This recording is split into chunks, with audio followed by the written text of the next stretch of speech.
Lewis Hamilton has reached his breaking point after brand new evidence from Las Vegas proves how badly Ferrari misjudged every stage of his weekend.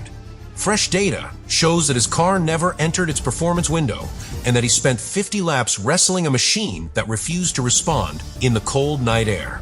At the same time, the FIA uncovered a separate shock by disqualifying both McLarens after microscopic floor measurements erased all their points and transformed the championship picture. Stay right here because the truth behind these revelations explains exactly why Hamilton's frustration has exploded and why the final two races may now look completely different. The Las Vegas weekend collapsed for Hamilton before the race had even begun because Ferrari entered qualifying with a car unable to generate the tire temperature required for competitive grip. The surface remained cold from the opening minutes, and the wet conditions eliminated any hope of building heat through aggressive cornering. The report confirms that each lap Hamilton attempted lacked the stability he needed to trust the front axle, and the SF25 responded with understeer that widened his lines through the fast sections. As the session continued, he could not adapt his driving style because the tires never reached a window where the car became predictable. When the first qualifying phase ended, he stood 20th in a result that shaped the entire rhythm of his weekend. As the lights illuminated the Las Vegas Strip on race day, Hamilton faced 19 cars ahead of him on a circuit designed to punish anyone who begins the evening without track position. The cold desert air made the opening laps a battle against physics because every attempt to generate heat through steering input created tire slide instead of grip. The midfield pack around him produced turbulent airflow that shook the car under braking and removed the precision he depended upon to carve through slower rivals. The report makes clear that these conditions prevented the tires from entering a stable temperature range, and Hamilton found himself managing instability rather than building momentum. The first phase of a race became a lesson in how tire dynamics can trap even the most experienced driver. Each time Hamilton gained a position, the airflow shifted again as he approached a new group of cars, and the tires cooled from the lack of clean air. The Ferrari required consistent cornering speed to keep the temperatures alive, and the heavy traffic made that impossible.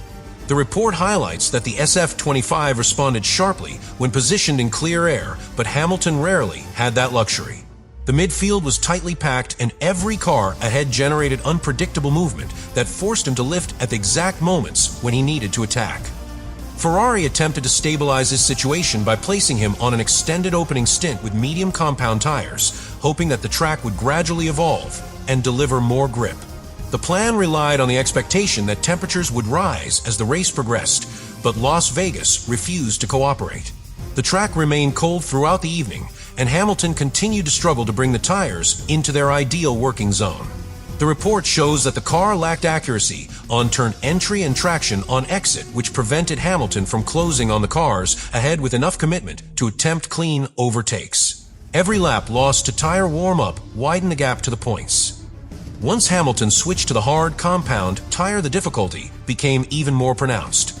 The harder rubber demanded more energy to reach peak performance, and the cold conditions extended the warm-up process beyond what the strategy could support. The report confirms that Hamilton communicated balance concerns immediately because the car would not rotate naturally and the rear axle slid each time he applied throttle. These limitations forced him to adopt a measured approach that preserved the tires but restricted his ability to close the gap to the group ahead. By the time the tires stabilized, the race had already formed its final structure, and Hamilton's progress had reached its maximum limit. The closing laps revealed the story of the weekend more clearly than any timing sheet. Hamilton had gained 10 positions through careful overtaking and disciplined tire preservation, yet the final result was 10th. The report shows that he finished only 8 seconds behind 9th place, a margin that proves how much potential had been lost because of the qualifying collapse. The gap to the race winner reached 59.369 seconds, but this figure reflected the time trapped in traffic rather than the true pace of the SF25.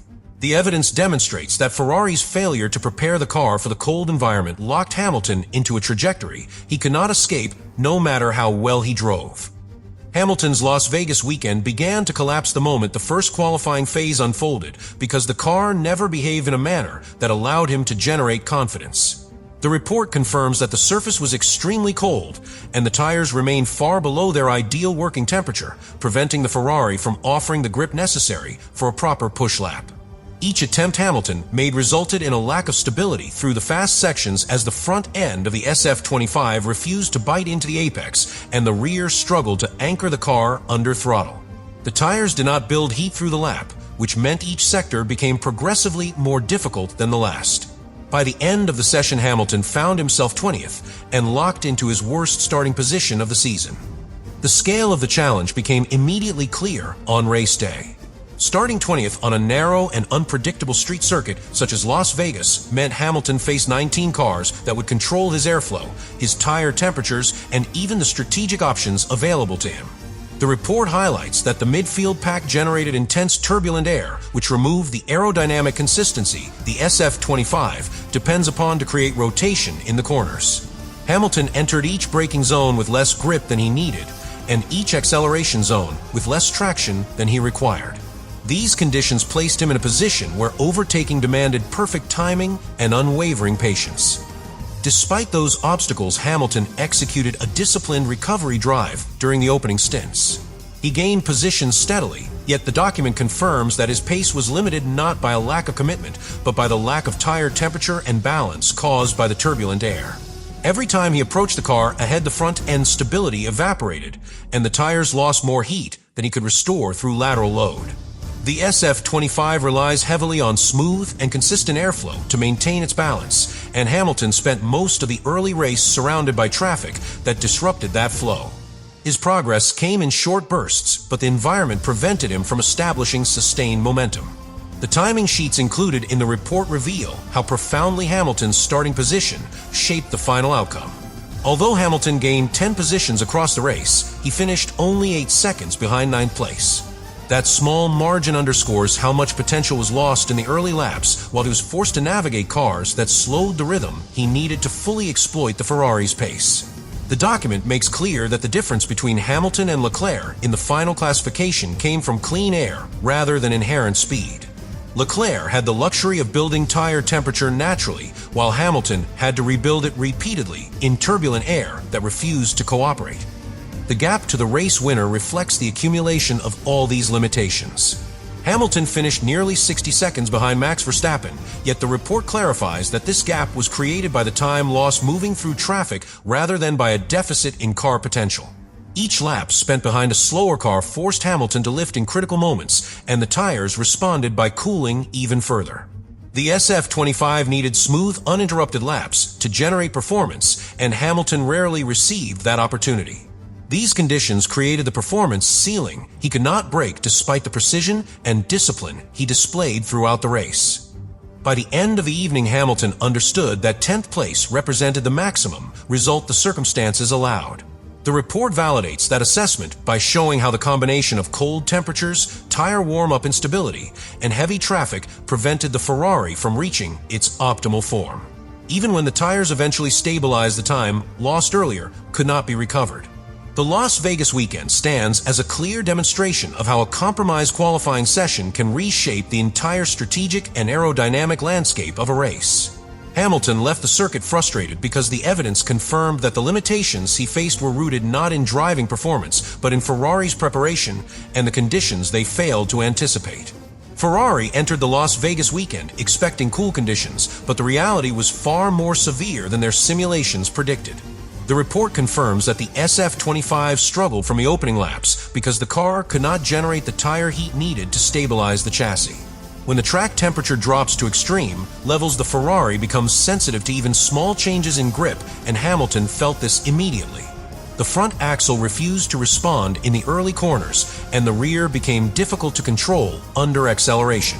The lack of initial tire temperature created a balance window so narrow that Hamilton spent much of the race driving below the car's ideal operating point. Ferrari attempted to address these limitations through strategy.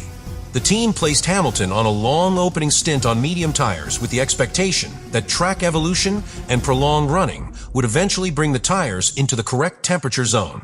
The report shows that this expectation never materialized. The midfield traffic prevented Hamilton from producing the consistent cornering speed required for heat buildup, and each time he approached another car, the turbulent air destroyed what little temperature the tires had gained. The strategy became a constant negotiation between tire protection and attempted progress, a situation that prevented Hamilton from establishing any meaningful rhythm. The switch to the hard compound tire revealed an even deeper structural problem. Hard tires require more energy to reach effective performance, and the cold Las Vegas surface refused to provide it. Hamilton reported that the front end lacked the sharpness required for late braking, and that the rear offered insufficient traction during corner exit. These issues are documented clearly in the report and reflect the SF25's struggle to operate properly in environments that lack natural grip. The car needed several laps to reach any form of stability, and during this warm-up phase, Hamilton lost valuable time that he could not recover. The aerodynamic profile of the SF25 made Hamilton's challenge even more complicated. Ferrari designed the car to perform best in clean air, where downforce remains stable and predictable. The report notes that Hamilton spent most of the race buried in traffic, where the airflow became turbulent and inconsistent. This turbulence removed front-end load, destabilized braking zones, and reduced the tire energy needed to build temperature. Each time he drew closer to a car ahead, the instability returned, forcing him to back off to avoid sliding. This cycle repeatedly prevented his tires from entering their ideal operating range and limited his ability to attack with confidence. As the race unfolded, Ferrari's strategic options narrowed. The team could not commit to an aggressive second stop because the SF25 struggled to warm tires quickly, and adding another warm-up phase risked losing even more time. The report confirms that Ferrari prioritized stability rather than risk, but this choice created a ceiling Hamilton could not surpass. When the tires eventually stabilized, he delivered competitive times, yet the cars ahead had already extended their gaps. The conservative approach protected Hamilton from dropping out of the points, but eliminated any realistic chance of climbing further into the top 8. By the final laps, the technical picture of Hamilton's race was complete. The SF25 had performed outside its intended temperature window for almost the entire evening. The turbulent air from midfield traffic destroyed the aerodynamic balance Ferrari relies upon for peak performance, and the cold surface prevented the tires from ever reaching the level Hamilton needed to fight effectively. The report confirms that his 10th place finish was the maximum achievable under these constraints. Las Vegas exposed the exact scenario in which the Ferrari becomes vulnerable, and Hamilton found himself trapped in a technical limitation that no driving precision could overcome.